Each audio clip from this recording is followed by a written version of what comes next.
மதுரை பச்சை வாரண பெருமாள் திருக்கோவில்.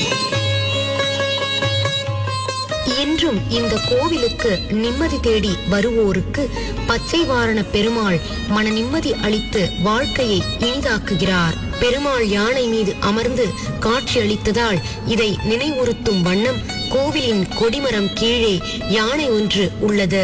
வித்தியாசமான இக்காட்சி வேறெங்கும் காண முடியாததாகும். இங்கே எழுந்தருளும் தாயார் அமிர்தவள்ளி தாயார். இந்த தாயார் சந்தான பாக்கியம் அருள்பவள் என்பது விசேஷம். மணமாகியும் வருடக்கணக்கில் பிள்ளை பேறு இல்லாத தம்பதியருக்கு எளிமையான பரிகாரம் இந்த தலத்தில் செய்யப்படுகிறது.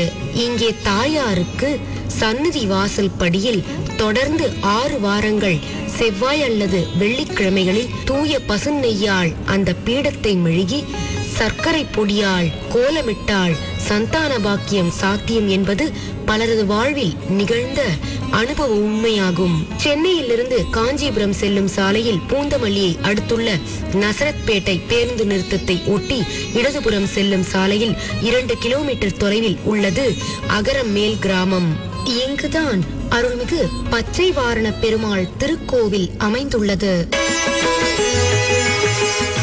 कृष्ण चैतन्य श्रीवत्स श्रीवारि वेंकटेश्वर स्वामिये श्रीपाद कमलंगल अणिवोर्कु अरुषिय वरवेणुम परंदामने वरवेणुम परंदामने श्री कृष्ण चैतन्य श्रीवत्स श्रीवारि वेंकटेश्वर स्वामिये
कृष्ण चैतन्य श्रीवत्स श्रीवारि वेङ्कटेश्वर